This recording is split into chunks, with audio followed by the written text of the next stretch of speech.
কমটেক educational চ্যানেলে সবাইকে স্বাগত। ইতিমধ্যেই আমরা জেনেছি যে ক্লাস 11-এ যে প্রথম পরীক্ষা হবে অর্থাৎ সেমেস্টার 1 এবং ক্লাস 12-এ যে প্রথম পরীক্ষা হবে অর্থাৎ সেমেস্টার 3, সেখানে প্রশ্নগুলো MCQ অর্থাৎ মাল্টিপল চয়েস কোশ্চেন আকারে আসবে। এই সেমিস্টার 1 এবং সেমিস্টার 3 পরীক্ষার সময় তোমাদেরকে একটা প্রশ্ন পুস্তিকা বা কোশ্চেন বুকলেট দেয়া হবে এবং তার সাথে দেয়া হবে OMR শিট বা OMR উত্তরপত্র। তোমাদেরকে ওই প্রশ্নগুলোর উত্তর OMR শিটে পূরণ করতে হবে। কিভাবে এই OMR শিট পূরণ করতে হয় সে সম্পর্কে একটা স্পষ্ট ও বিস্তারিত আলোচনা করা হলো এই ভিডিওতে। হায়ার সেকেন্ডারি কাউন্সিল থেকে একটা স্পেসিমেন OMR শিট দেওয়া হয়েছে এবং তার সাথে এই OMR শিট পূরণের ব্যাপারে কিছু গুরুত্বপূর্ণ ইনস্ট্রাকশনস অর্থাৎ নির্দেশ দেওয়া হয়েছে।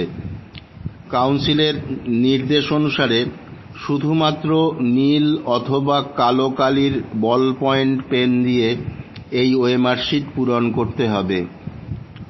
OMR শিটের 1 থেকে 6 নম্বর অংশ এবং 9 নম্বর অংশ প্রতিটা পরীক্ষার্থীকে যথাযথভাবে পূরণ করতে হবে। OMR শিটটা দেখো। 1 নম্বরে আছে দেখো রেজিস্ট্রেশন নাম্বার। তোমরা যখন ক্লাস 11-এর প্রথম পরীক্ষা অর্থাৎ সেমেস্টার 1 দেবে তখন রেজিস্ট্রেশন নাম্বার পেয়ে যাবে। ধরো কোনো একটি ছাত্রের রেজিস্ট্রেশন নাম্বার হচ্ছে 4850192276। এখানে দেখো রেজিস্ট্রেশন নাম্বারটা লেখার জন্য ঘর রয়েছে। প্রথম ঘরে 4 লেখো, তারপরের ঘরে 8 লেখো, তারপরের ঘরে 5 লেখো। এইভাবে প্রত্যেকটা ঘরে সংখ্যাগুলোকে পরপর লিখে রেজিস্ট্রেশন নাম্বারটা পুরোটা লিখে ফেলো। এবারে দেখো প্রত্যেকটা ঘরের নিচে সংখ্যা লেখা বৃত্ত আছে।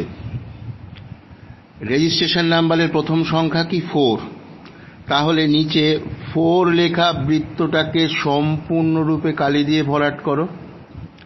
তারপরে সংখ্যা কি আছে 8, নিচে 8 লেখা বৃত্তটাকে কালি দিয়ে সম্পূর্ণরূপে ভরাট করো। এইভাবে প্রতিটি সংখ্যাকে তার নির্দিষ্ট বৃত্তকে, প্রতিটি সংখ্যার জন্য তার নির্দিষ্ট বৃত্তকে কালি দিয়ে ভরাট করতে হবে। এই ভরাট করার সময় খেয়াল রাখতে হবে যেন প্রতিটা বৃত্ত সম্পূর্ণরূপে ভরাট করা হয়, আংশিকভাবে ভরাট করলে হবে না। এবং ভরাট করার সময় খেয়াল রাখতে হবে যেন কালি ওই নির্দিষ্ট বৃত্তের বাইরে চলে না যায়। কাউন্সিলের যে নির্দেশ আছে সেখানে বলা আছে OMR শিটে কোনো রকম কারেকশন, কোনো রকম কাটাকাটি, ওভার রাইটিং এর সুযোগ নেই। কাজেই ঠান্ডা মাথায় যথাযথভাবে এটাকে ফিল আপ করবে। যদি চ্যানেলে প্রথম হও তবে প্লিজ চ্যানেলটি সাবস্ক্রাইব করো। এরপরে 2 নম্বর অংশে কি আছে? Roll number. কাউন্সিল যে স্যাম্পল OMR শিটটা দিয়েছে সেটা সেমেস্টার 3 অর্থাৎ ক্লাস 12-এ তোমরা যে প্রথম পরীক্ষাটা দেবে তার কথা বিবেচনা করে দিয়েছে। ক্লাস 12-এ সেমেস্টার 3 দেওয়ার আগে তোমরা অ্যাডমিট কার্ড পেয়ে যাবে এবং সেই অ্যাডমিট কার্ডে রোল নাম্বার দেওয়া থাকবে।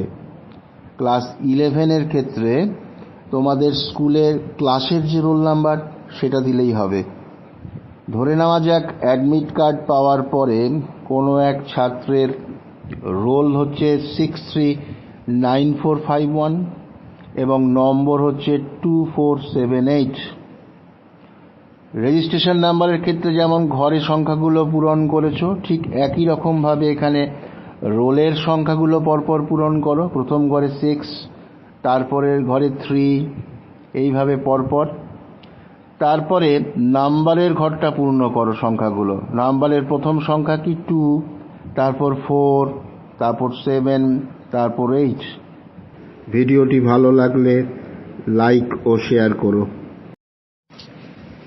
এরপরে 3 নম্বর অংশে কি আছে, কোশ্চেন বুকলেট সিরিয়াল নাম্বার।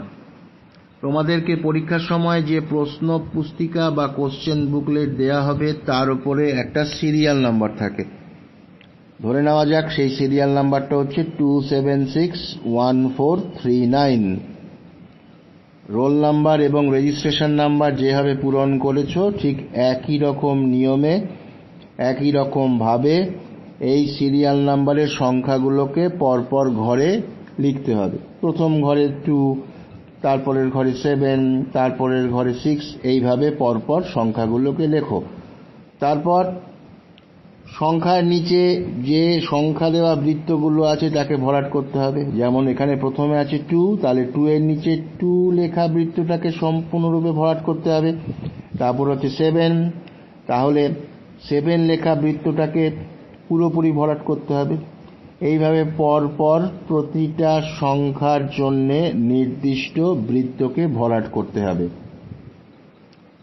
এরপরে 4 নম্বর অংশে কি আছে, কোশ্চেন বুকলেট সেট। পরীক্ষার সময় তোমাদেরকে যে কোশ্চেন বুকলেটটা দেওয়া হবে সেখানে বিভিন্ন সেট থাকে, W, X, Y, Z এরকম। ধরো পরীক্ষার সময় একজন ছাত্র Y সেটের বুকলেট পেয়েছে, তাহলে Y লেখা বৃত্তটাকে ভরাট করতে হবে। নেক্সট 5 নম্বরে কি আছে, সাবজেক্ট কোড। যে বিষয়ের বা যে সাবজেক্টের পরীক্ষা দেয়া হচ্ছে সেই সাবজেক্টের কোড লিখতে হবে এখানে। ধরে নেওয়া যাক ভূগোল অর্থাৎ জিওগ্রাফি পরীক্ষা দিচ্ছ, তাহলে জিওগ্রাফি সাবজেক্টের কোড কি, GEGR। তাহলে নির্দিষ্ট ঘরে পরপর লিখে যাও, প্রথম ঘরে G, তারপরের ঘরে E, তারপরের ঘরে G, তারপরের ঘরে R। এবার G এর নিচে যে G লেখা বৃত্তটা আছে তাকে ভরাট করো। তারপর E এর নিচে যে E লেখা বৃত্তটা আছে তাকে ভরাট করো। তারপরে G এর নিচে G লেখা যে বৃত্তটা আছে তাকে ভরাট করো, এবং সবার শেষে R এর নিচে R লেখা যে বৃত্তটা আছে তাকে পুরোপুরি ভরাট করো। এই সাবজেক্ট কোড তোমাদের অ্যাডমিট কার্ডে দেওয়া সাবজেক্ট কম্বিনেশনের পাশে থাকবে, সেখান থেকে দেখে নিতে পারবে। এরপরে 6 নম্বর অংশে কি আছে দেখো, full signature of the candidate, অর্থাৎ পরীক্ষার্থীকে পূর্ণ স্বাক্ষর ফুল সিগনেচার করতে হবে।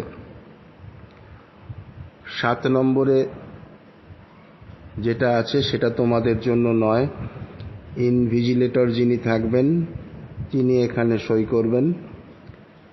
8 নম্বরের যে অংশটা আছে সেন্টার কোড, সেটা পরীক্ষার সময় ইনভিজিলেটর তোমাদের বলে দেবেন, সেটা শুনে লিখবে এখানে। 9 নম্বর যে অংশটা, সেখানে যে সাবজেক্টের পরীক্ষাটা দিচ্ছ সেই সাবজেক্ট লিখতে হবে। ধরো জিওগ্রাফি পরীক্ষা দিচ্ছ, তাহলে ওখানে জিওগ্রাফি লিখতে হবে। এরপরে ওএমআর শিটের আনসার পোর্শন অর্থাৎ উত্তর করার অংশটায় চলে এসো। আমরা জানি পরীক্ষার সময় একটা কোশ্চেন বুকলেট দেওয়া হবে, সেইখানে কোশ্চেনগুলো এমসিকিউর আকারে থাকবে, অর্থাৎ একটা কোশ্চেন এবং তার 4টে অপশান ABCD। এবার যে অপশানটা সঠিক উত্তর হবে সেই অপশানটা ওএমআর শিটে পূরণ করতে হবে। যেমন ধরো কোশ্চেন 1 এর অপশান সিটা হচ্ছে সঠিক উত্তর, তাহলে ওএমআর শিটে কোশ্চেন 1 এর ওখানে সি লেখা যে বৃত্তটা আছে ওই সি লেখা বৃত্তটাকে পুরোপুরি ভরাট করতে হবে। আবার ধরো কোশ্চেন নাম্বার 2 এর যে প্রশ্নটা আছে তার সঠিক উত্তর হচ্ছে অপশান বি, তাহলে ওএমআর শিটে কোশ্চেন নাম্বার 2 এর ওখানে বি লেখা যে বৃত্তটা আছে সেই বৃত্তটাকে পুরোপুরি ভরাট করতে হবে। এইভাবে ওএমআর শিটে প্রশ্নগুলোর উত্তর পূরণ করতে হবে। পরীক্ষা হয়ে গেলে ওএমআর শিট জমা দিয়ে দিতে হবে। মনে রাখতে হবে ওএমআর শিট যেন কিছুতেই ভাঁজ না হয়ে যায়। ওএমআর শিটে অন্য কোনো লেখা বা দাগ দেওয়া যাবে না। রাফ ওয়ার্ক করা যাবে না ওএমআর শিটে। রাফ ওয়ার্ক করার প্রয়োজন হলে কোশ্চেন বুকলেটে জায়গা থাকবে, সেই জায়গায় রাফ ওয়ার্ক করবে। এছাড়া পরীক্ষার সময়ে এই ওএমআর শিট পূরণ করার ক্ষেত্রে যদি কোনো রকম অসুবিধা হয় তাহলে ইনভিজিলেটর যিনি থাকবেন তার থেকে জিজ্ঞাসা করে নেবে। এছাড়া কোথাও বুঝতে অসুবিধা হলে কমেন্ট বক্সে লিখে জানিও।